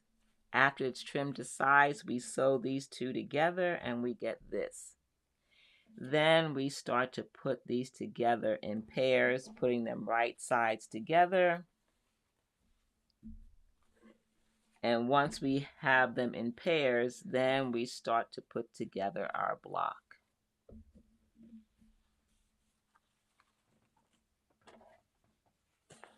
And this is what we get when we're done. Step by step, You just have to follow the instructions step by step with the Rapid Fire Lemoyne Star template. It has all the measurements for trimming, for helping you to cut the different units accurately so that you get the right 45-degree angle. Let me know if you have any questions. Does that look difficult or complicated? What do you ladies think about this star block? This Rapid Fire Lemoyne Star ruler, making the Lemoyne Star so much easier to make. It's now, again, just like the Hunter Star, you can use any combination that you want. It could have been all the same color. We could have changed the background colors. Any part of the block, depending upon your own choice. What you want, you can change it. It is. Star blocks are just so beautiful, Daphne. It's so true. You like it, Beverly? It's beautiful. I love it. Okay, so that's the Rapid Fire Lemoyne Star. But how do you ladies trim your blocks? So now we have this block here and it's ready to be trimmed. I'm going to go to the overhead camera. I have some in my quilting toolbox. I love Creative Grid rulers, and I like to use those that will help me. Not too difficult. Good. Yeah, it's just a process, step by step. Good. I'm so glad to hear that, Daphne. Creative Grid rulers, and I have two of them. For those watching on Amazon Live, I just highlighted one in the carousel, but these are the ones that I like. Let me go back here. I use these two rulers the most, in addition to my favorite quick trim. So these three are my favorites. They're the ones I use all the time. This is a 12.5 inch, so any block size from 1 inch, of course, to 12.5. But when you're using this size ruler for a small piece of fabric, it's too challenging. That's why I have this smaller one. This one is 9.5. So 9.5 is fantastic for smaller blocks, and this 12.5 is for larger blocks. And I love to use these for trimming and for other things. But mostly I use them for trimming. And I like Creative Grid rulers because they have both white and black lines and numbers, so that whether your fabric is light or dark, you can see the numbers. And I like that they have these grips. I don't know if you can see them. Yeah, if I tilt it this way, let's see if I can tilt it. Maybe, I don't want you to get that big glare. About right there. Okay. See those little dots right here on the bottom? They're everywhere, actually, in several places.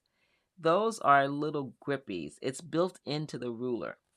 Let me go on the overhead camera. Maybe that will be better to see. You can see them here. This has a texture to it so that it grips the fabric. I like that. And can you see that it's also along the edge? All along the edge of the ruler. This same gripping system. So that when you're trimming a block, it's less likely for the block to shift while you are trimming. This is on the 9.5 inch. This 9.5 inch has this nice edge on it, this grip system that Creative Grids is known for. But it's also in these smaller dots. The 12.5 has larger dots in two sections, and then some coming right down the 45-degree line. I think you can see that. Maybe that confuses it. And then you have some along the perimeter. It doesn't have it along the edge. It may be that that has changed over time, because I've had these a long time. That's the other thing. These rulers last a long time. They may have changed the design since I've purchased mine. So this 9.5-inch one is newer, relatively newer than this one. I've had the 12.5-inch longer. So anyway, I can now trim my block. And how do you trim? How do you use these rulers to trim? I'm going to go back. This is the 9.5-inch. How do you ladies like to use trim? I like to line up, especially on something like this, the 45-degree right down the middle. I like to see that 45 down the middle. Then the ruler also has a horizontal line and a vertical line and a little bullseye right in the center. I can put that right there where all those points meet. And I can check before I trim. There are multiple things that I'm checking. I'm checking my 45 is going right down the line. I'm checking that the star is in the center of the block.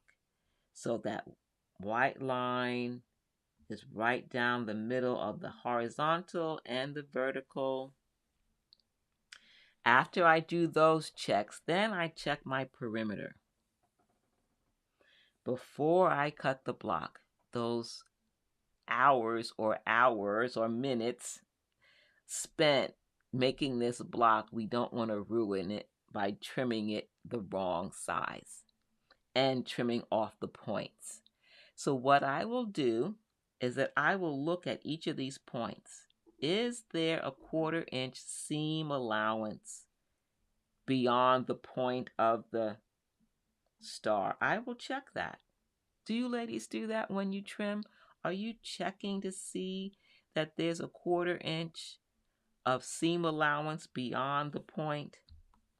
Now, none of us are perfect. Even though we have great templates, we have good cutting systems, whether it's the Rapid Fire Lemoyne Star template or the AccuQuilt Go Cutter, anything that we use to cut fabric, even when we starch our fabric and we take our time, we have a great sewing machine.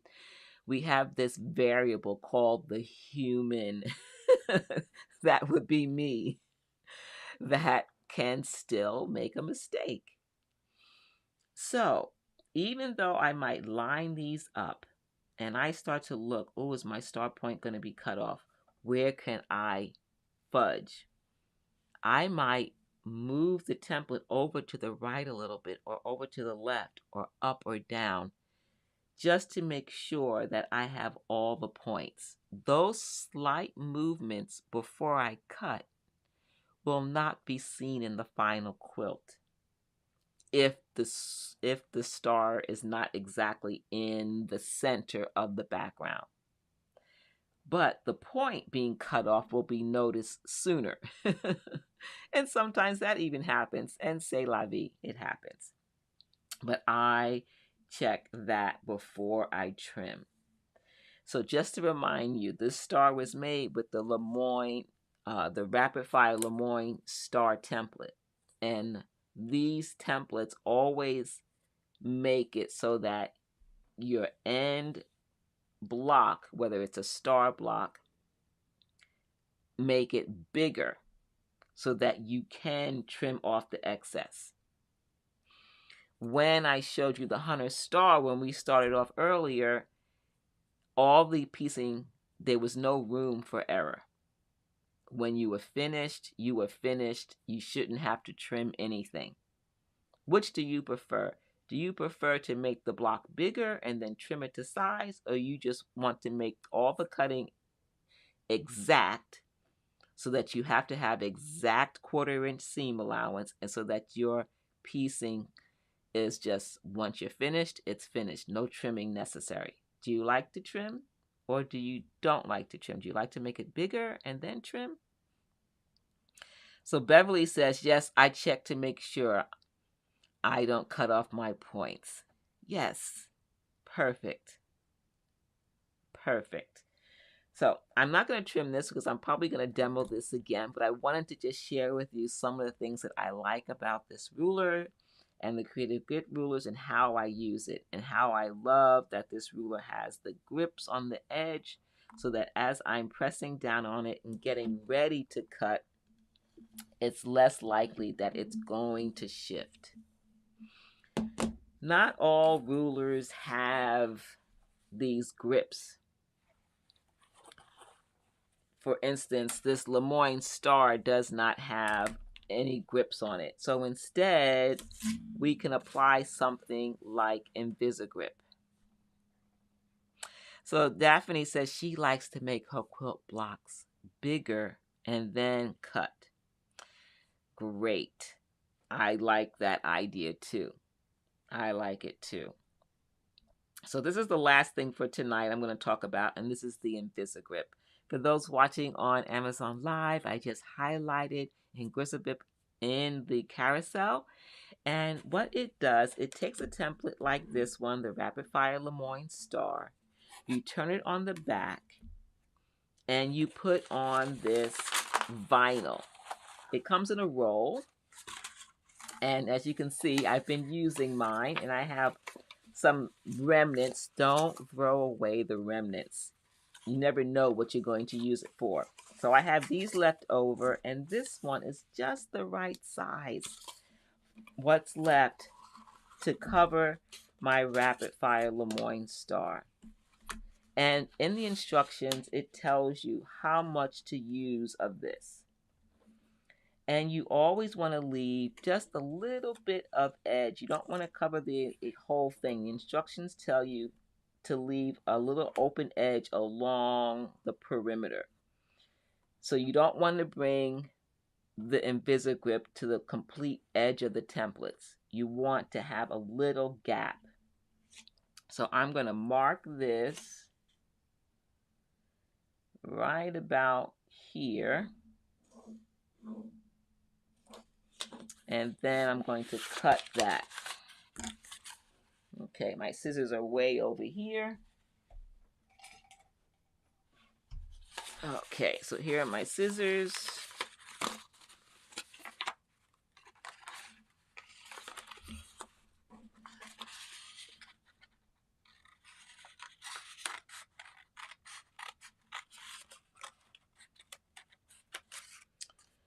Okay, so I've cut that off, and now I can unpeel the Invisgrip from the paper backing. If I can get this little bit off here. All right.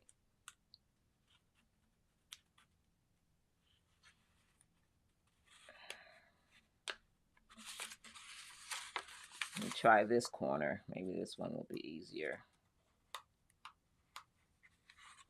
Sorry, ladies. I want to do this a little bit off camera because I have to see what I'm doing up close.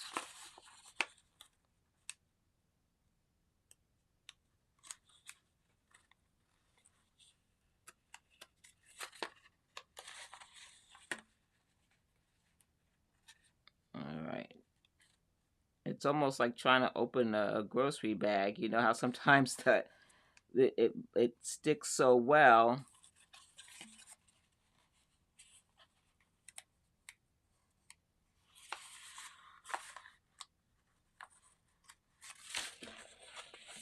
Okay.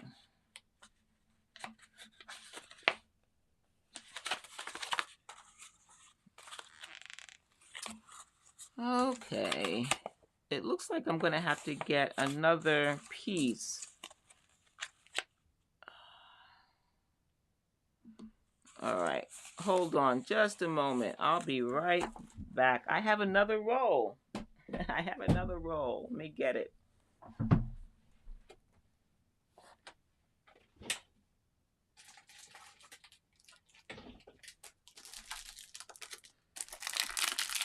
I have another roll.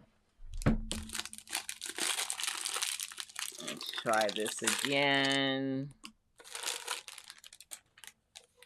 This is a brand new fresh roll of Invisgrip.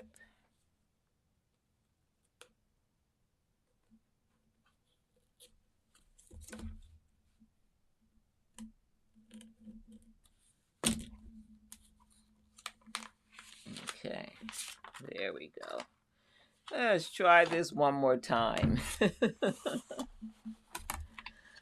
All right. Okay, so I'm going to bring this over just a little bit. Make sure I leave a gap here, and I'm going to bring it down just a little so I have a gap at the top and bottom, and I'm going to mark this.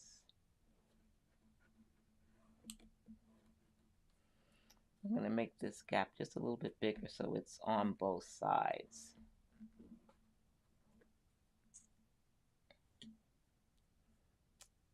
Okay.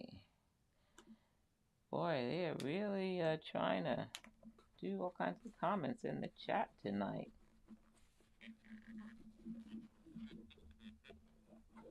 All right. Okay, so that's a little bit smaller, and I'm going to now cut this. I'm using my paper scissors. Don't use your good sewing scissors to cut this. You don't want to make them dull, right?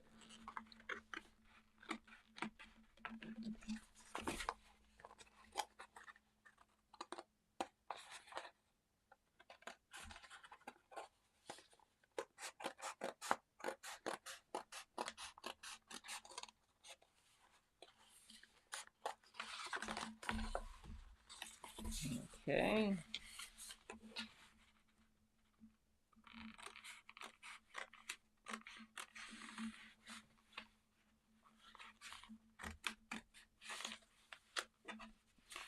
Right, last cut.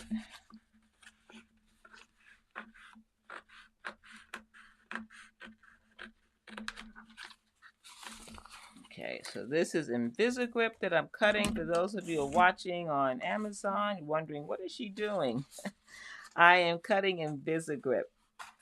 Invisgrip is a vinyl that we can apply to acrylic templates that we use on our cutting mat and with templates so that they don't slide.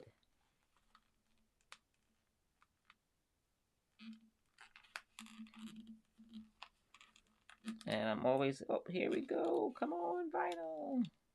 There it is. It's coming. It's coming. Maybe because my fingernails, so you can see it coming off now. And of course, we're going to put it on the back of the template, the one that makes contact with the fabric. And remember, it's just a little bit smaller than the template itself. And because it's see-through, you're not going to have a problem seeing the numbers that you need to see on the template. And it's not like there's no glue or anything on it. It's not contact paper. There's no glue. You just rub it on.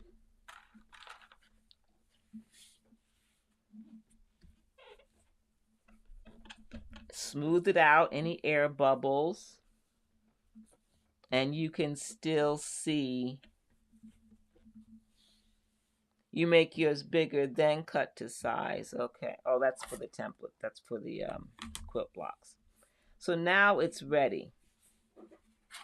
And essentially, you really can't see any difference because it's a clear vinyl. No glue, but it sticks to the template and makes it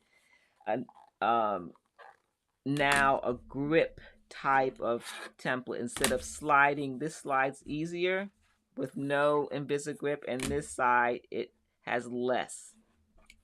So that's Invisgrip right there. Now it's on my Rapid Fire Lemoyne Star template.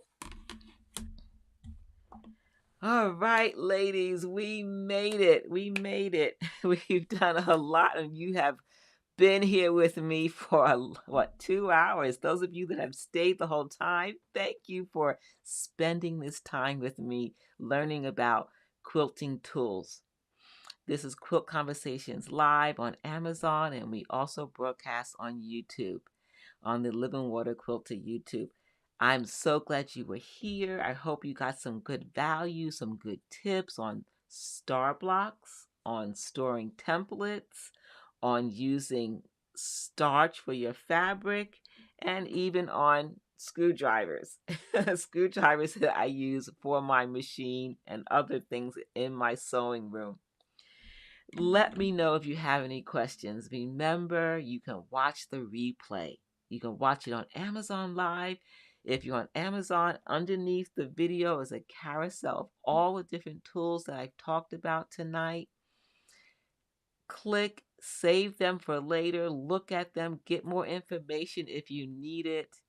And if you're on YouTube, in the description box below, you will get all the links you need to get to these tools. If you enjoyed tonight, hit the follow button. Give it a thumbs up. Do what you do when you enjoy something, and then come back. I'm here live every single Wednesday, 7 p.m. Eastern Standard Time on Amazon Live, Quilt Conversations. I'm Geraldine Wilkins, the Living Water Quilter. Beverly, thanks for hanging out with me tonight. I enjoyed sharing all these tips with you and the other ladies. And those watching on Amazon, hello, Mackenzie.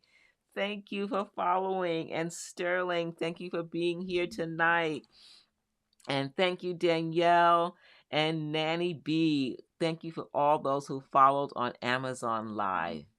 I can't wait to see you next time for another quilt conversation where we talk about the tools we need to not only get the job done and done right, but to have fun, to eliminate frustration. We want it to be frustration free, and we can get that when we use the right tools. Daphne, thank you. Have a great week. I'm so glad you were here too.